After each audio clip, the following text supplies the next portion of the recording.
Assalamualaikum warahmatullahi wabarakatuh. Perkenalkan, nama saya Ananda Ginta Pitaloka dan rekan saya Rizky Amelia Putri. Pada kesempatan kali ini, kami akan menjelaskan mengenai paham fundamentalisme dalam Islam. Pengertian fundamentalisme dalam bahasa Arab disebut usuliyah atau usul yang berarti pokok. Lalu, dalam Kamus Besar Bahasa Indonesia berasal dari kata fundamental yang berarti asas, dasar, dan pondasi. Dengan demikian, fundamentalisme diartikan sebagai paham yang berusaha untuk memperjuangkan atau menerapkan apa yang dianggap mendasar. Istilah tersebut pada tahun 1920 di Amerika merujuk pada para pengabar Injil yang mengatakan pada pemimpin Kristen mereka untuk wajib bertempur tanpa kompromi dengan teologi kaum modernis. Istilah fundamentalisme juga ditemukan dalam Kamus Kecil PTT Larousse Encyclopédique edisi tahun 1966, dan fundamentalisme diartikan sebagai sikap orang-orang yang menolak penyesuaian kepercayaan dengan kondisi-kondisi modern. Tetapi setelah itu, istilah fundamentalisme tak hanya dipakai untuk agama Nasrani saja. Istilah ini juga dipakai oleh penganut agama lainnya yang ada kemiripan dengan gerakan tersebut. Sejalan dengan itu, pada perkembangan selanjutnya, penggunaan istilah fundamentalisme menimbulkan suatu citra tertentu. Misalnya, ekstremisme, fanatisme, atau bahkan terorisme dalam mewujudkan atau mempertahankan keyakinan agamanya. Kaum fundamentalis sering disebut tidak rasional, tidak moderat, dan cenderung melakukan kekerasan. Namun, sebenarnya istilah fundamentalisme tidak selalu berkonotasi negatif. Menurut M. Said Al-Ashnawi, ketika hal tersebut dimaknai dengan sifat rasional dan spiritual, artinya memahami ajaran agama berdasar semangat, tidak memaksakan kehendak orang lain, dan menerima keberagaman akan berdampak positif pada diri sendiri dan orang lain. Secara periodik, fundamentalisme Islam bisa dibedakan menjadi dua macam, yaitu fundamentalisme tradisional dan fundamentalisme modern. Fundamentalisme tradisional yaitu kelompok yang berpendapat bahwa Al-Quran dan Sunnah merupakan sumber pokok ajaran Islam dan mengikat untuk dilaksanakan dalam kehidupan sehari-hari. Gerakan ini berkembang pada gerakan Islam klasik dan pertengahan, seperti gerakan Ahlus Al-Hadis yang dipelopori oleh Ahmad Ibnu Hanbal yang menentang Mu'tazilah, praktek penyimpangan Sufi dan Syiah. Gerakan ini juga terkenal dengan prinsip-prinsip radikal dan ekstrim. Bagi mereka tidak ada hukum kecuali hukum Allah. Yang kedua yaitu fundamentalisme modern. Fundamentalisme modern merupakan sebuah jawaban terhadap tantangan modernisasi. Upaya penting yang dilakukan oleh gerakan ini adalah merumuskan sebuah alternatif Islam menghadapi ideologi sekular modern seperti liberalisme, marxisme, dan nasionalisme. Menurut MRT, ada dua prinsip fundamentalisme, yaitu prinsip perlawanan, yaitu melakukan perlawanan terhadap segala bentuk yang dianggap membahayakan eksistensi agama. Yang kedua yaitu prinsip penolakan terhadap hermeneutika.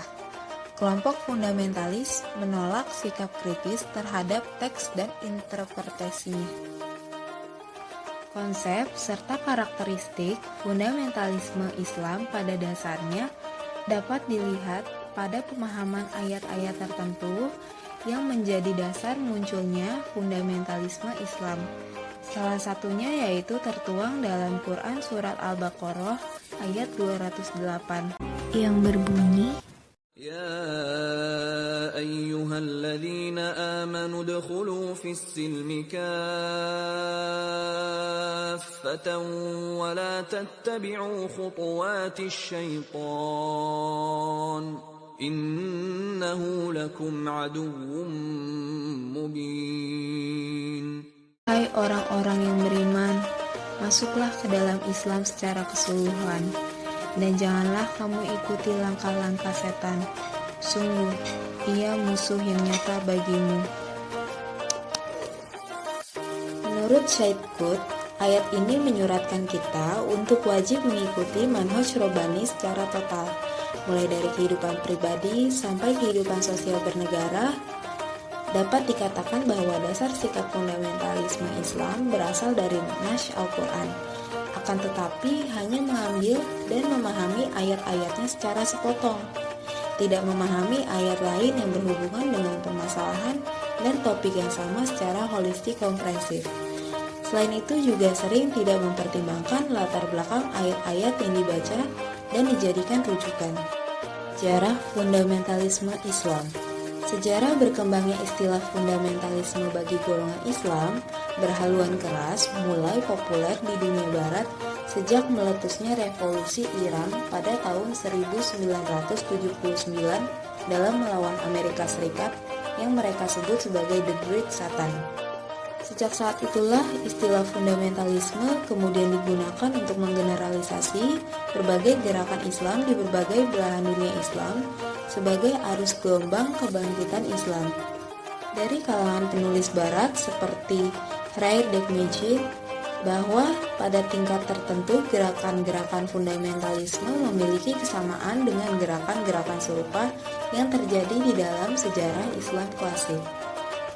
Sebagai ideologi protes dan ideologi kaum oposisi, fundamentalisme muncul sebagai perlawanan terhadap kelas yang berkuasa dan dianggap telah menyimpang dari ajaran Islam. Fenomena itu berakar pada sejarah awal masyarakat Islam dengan kehadiran Khawarij yang menentang Khalifah Ali bin Abi Thalib pada 15 abad yang lalu. Prinsip-prinsip radikal dan ekstrim pada Khawarij adalah semboyannya la hukma illallah. Dari kaitan ini, menarik dikotomi Asyumardi Azra yang membagi fundamentalis kepada dua periodisasi, fundamentalisme Islam pramodern dan fundamentalisme Islam kontemporer. Yang pertama muncul disebabkan oleh situasi dan kondisi tertentu di kalangan umat Islam. Karena itu, ia lebih genuine dan inward-oriented, berorientasi ke dalam diri kaum muslimin sendiri. Sedangkan yang kedua muncul sebagai reaksi terhadap penetrasi sistem nilai sosial, budaya, politik, dan ekonomi barat. Gerakan fundamentalisme Islam pramodern pertama yang selanjutnya menjadi prototipe banyak gerakan fundamental Islam muncul di semenanjung Arabia di bawah pimpinan Muhammad bin Abdul Wahab pada tahun 1703 sampai 1792 yang banyak dipengaruhi oleh pemikiran-pemikiran Ibnu Taimiyah. Fundamentalisme ala Wahabi ini tidak hanya berupa purifikasi tauhid, tapi juga pertumpahan darah dan penjarahan yang disertai juga dengan pemusnahan monumen-monumen sejarah yang mereka pandang sebagai praktik menyimpang. Sementara di Indonesia, gerakan yang hampir serupa juga muncul dalam gerakan Paderi di Minangkabau. Gerakan ini mendapatkan momentumnya ketika kembalinya 3 serangkai yaitu Haji Miskin, Haji Sumanik, dan Haji Piabang dari Tanah Suci yang kemudian memunculkan gerakan jihad kaum Paderi melawan kaum muslimin lain yang menolak mengikuti gerakan keras mereka. Sementara, fundamentalisme Islam pada masa kontemporer lebih merupakan reaksi terhadap sistem tatanan sosial budaya, ekonomi, dan politik Barat. Kolonialisme yang diterapkan Barat terhadap negara-negara yang penduduknya mayoritas Muslim tidak hanya telah menghancurkan tatanan dan sistem politik yang ada, tetapi juga institusi-institusi non-politik. Begitu pula timbulnya pembaharuan di dunia Islam telah memberi kesan pada sebagian umat Islam bahwa Islam telah mengalami proses periferalisasi kalau tidak dikatakan sangat kompromistis terhadap Barat.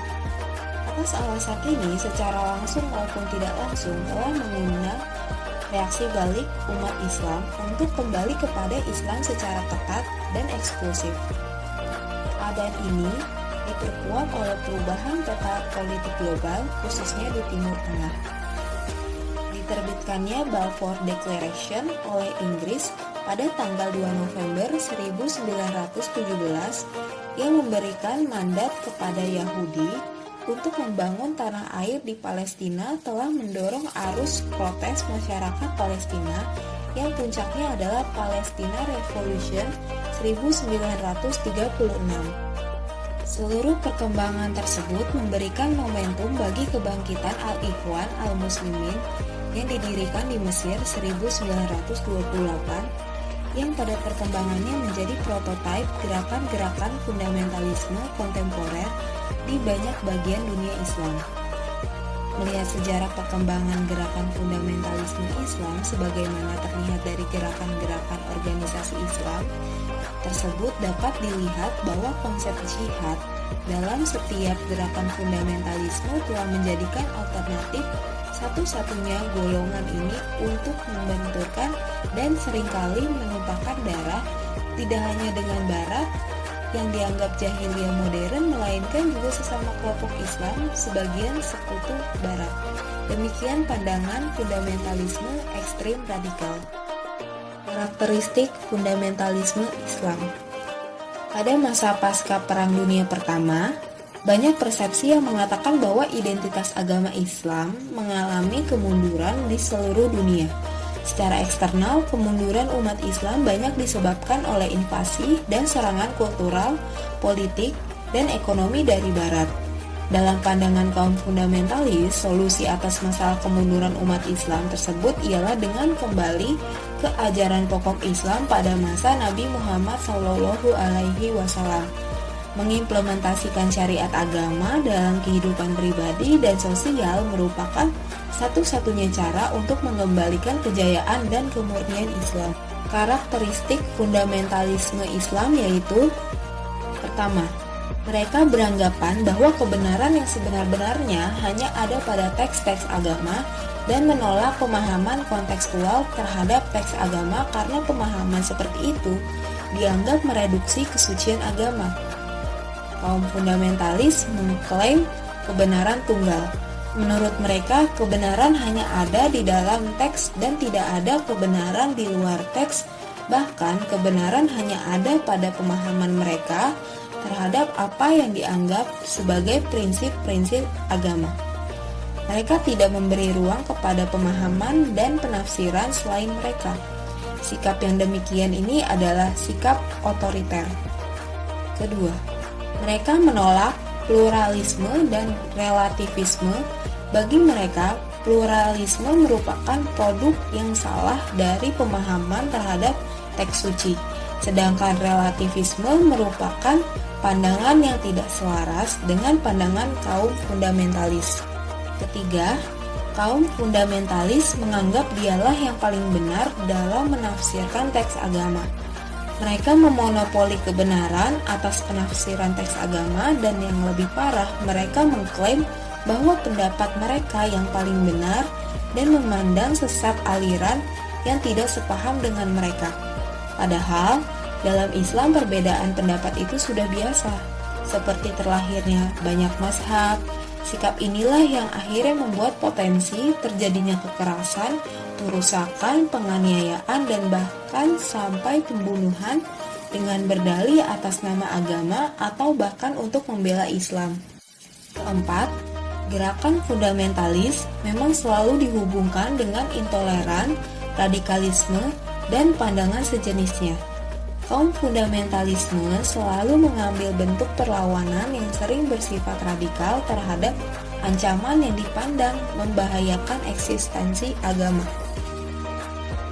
Menurut Jalaluddin Rahmat, sebagaimana dikutip Muhammadun, ada 4 motif yang bisa dijadikan bahan mendeteksi dan mendefinisikan arah gelombang fundamentalisme, yaitu: pertama, gerakan pembaruan. Dalam konteks ini, Kaum fundamentalisme ingin menggugah kembali nalar berpikir manusia yang terjebak dalam berbagai aliran pemikiran yang terpencar sehingga tidak mampu bersatu membangun teologi baru yang progresif dan proyektif. Untuk itu, mereka berusaha sekuat tenaga melakukan gerakan pembaruan umatnya dengan merujuk kembali pada ajaran dasar yang telah diyakininya selama ini. Kemudian, membangun gerakan progresif yang mampu menceraikan umat manusia. Dalam dataran ini, fundamentalisme sangat bermakna positif karena kaum fundamentalis menggugah umat manusia dari kealapaannya.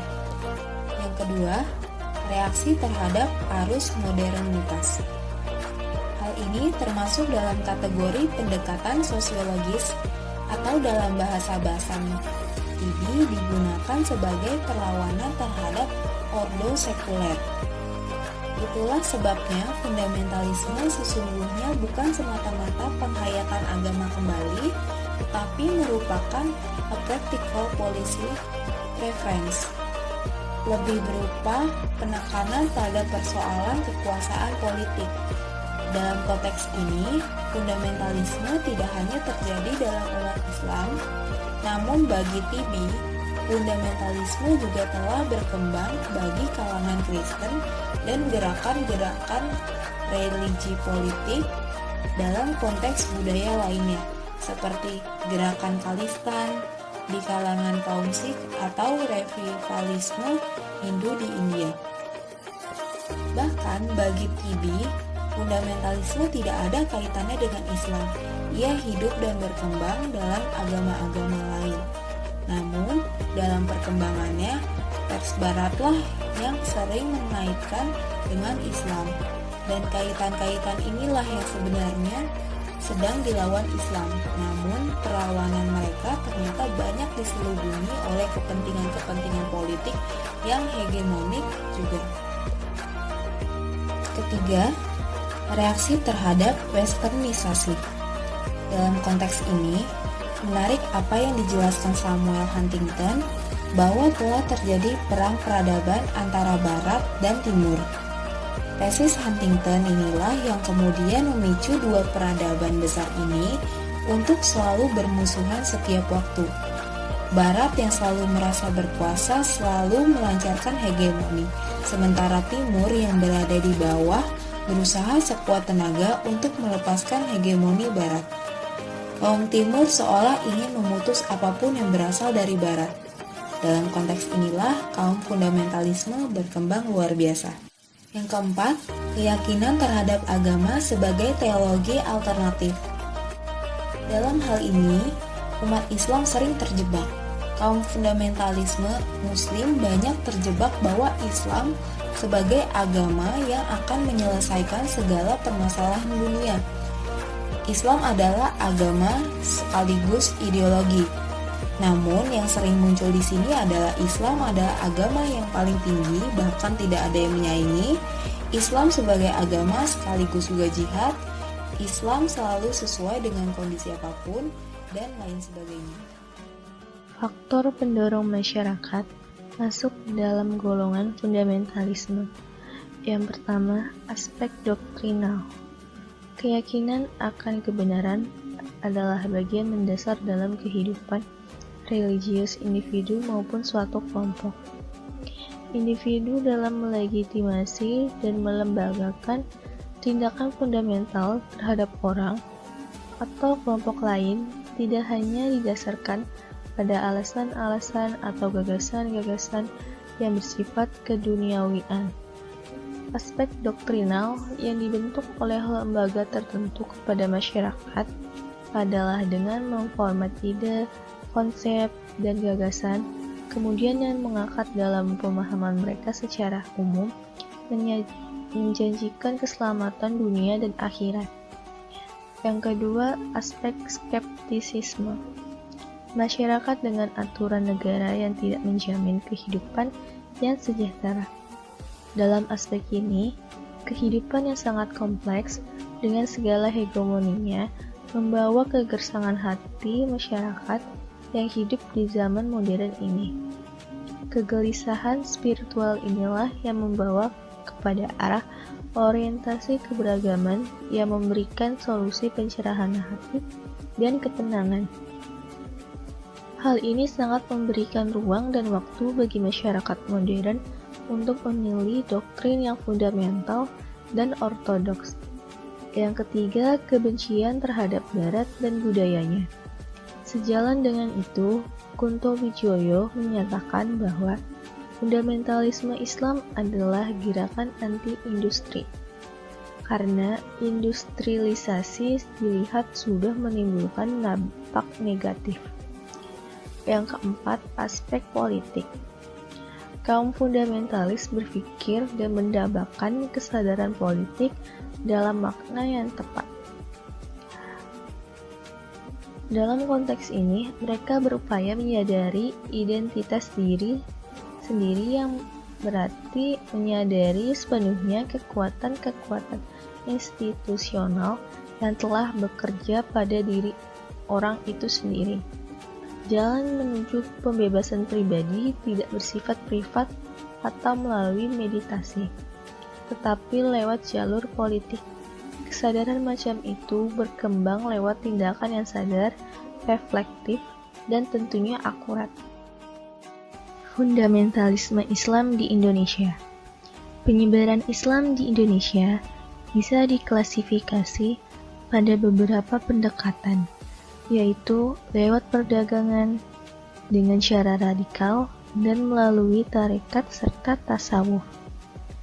Dalam sejarah tutur jelaskan bahwa penyebaran Islam dalam pendekatan politik dan radikal fundamentalis pernah dilakukan oleh seorang ulama Cina yang bernama Sheikh Abdul Qadir Al-Sini yang memiliki nama asli Tan Eng Wat. Dengan melakukan penyerbuan secara fisik terhadap Majapahit dan menggunakan cara-cara kekerasan. Dia dibantu oleh seorang ulama Aljazair bernama Sheikh Utsman yang terkenal dengan nama Sunan Ngundung. Pada awal abad ke-20 merupakan awal berkembangnya ideologi fundamentalisme, di mana ditandai dengan adanya polarisasi Islam negara atau Islam keraton yang dipimpin oleh punggawa kerajaan atau penghulu atau sultan, dan Islam rakyat yang berkembang di luar kesultanan. Pola yang berbeda ini menimbulkan konflik antara kiai rakyat dengan kiai keraton. Hal ini dipengaruhi oleh seiring dengan terjadinya reformasi pemikiran Islam di Timur Tengah akhir abad ke-15 Masehi. Benturan keduanya kemudian pupus dan melebur menjadi Islam kultural. Pengaruh ini menimbulkan lahirnya berbagai gerakan dan organisasi keagamaan seperti Muhammadiyah pada tahun 1912, persis pada tahun 1923, dan Nahdlatul Ulama. Kemudian gerakan Islam radikal fundamentalis merupakan reaksi terhadap permasalahan sosial dan penjajahan pada saat itu. Di Indonesia, gerakan fundamentalisme akarnya pada gerakan Padri di Minangkabau. Di antara pokok-pokok gerakan kaum Padri yang terlihat mirip dengan ajaran Wahabi adalah mereka beroposisi pada bid'ah dan khurafat. Mereka juga melarang penggunaan tembakau dan pakaian sutra. Tak hanya gerakan Padri, menurut Van Bruynesen, gerakan paling puritan di lingkungan umat Islam Indonesia adalah Persis atau Persatuan Islam. Kekeliruan dalam memahami fundamentalisme Islam. Diskursus fundamentalisme mulai marak sekitar tahun 70-an akhir dan 80-an awal. Masyarakat Islam Iran pada saat itu mengejutkan dunia dengan gerakan revolusinya yang berhasil menumbangkan Syah Riza Pahlavi. Bersamaan dengan itu pula, Ikhwanul Muslimin Mesir menjadi kekuatan baru bagi masyarakat dan pemerintah Mesir. Pola-pola gerakan Islam terus menggelinding bagai bola salju sampai sekarang dalam berbagai bentuk. Dan saat ini dunia menyaksikan pola gerakan terorisme sebagai bentuk gerakan paling mutakhir fundamentalisme Islam. Maraknya terorisme dan radikalisme yang berasal dari fundamentalisme Islam membuat banyak kalangan menjadi ketakutan atas memudarnya citra Islam yang baik, damai, dan mengayomi seluruh umat manusia. Lalu dibikinlah sebuah teori bahwa fundamentalisme Islam tidak ada hubungannya dengan Islam itu sendiri. Fundamentalisme Islam adalah fenomena baru yang muncul di abad 19 atau 18. Fundamentalisme hanyalah semacam reaksi terhadap tantangan kehidupan yang lebih global saat ini. Makna fundamentalisme Islam bukan berarti seorang menjadi teroris dan anti Amerika Serikat, tetapi Muslim yang bersedia melaksanakan nilai-nilai yang terkandung dalam Al-Quran dan Sunnah Nabi secara konsisten.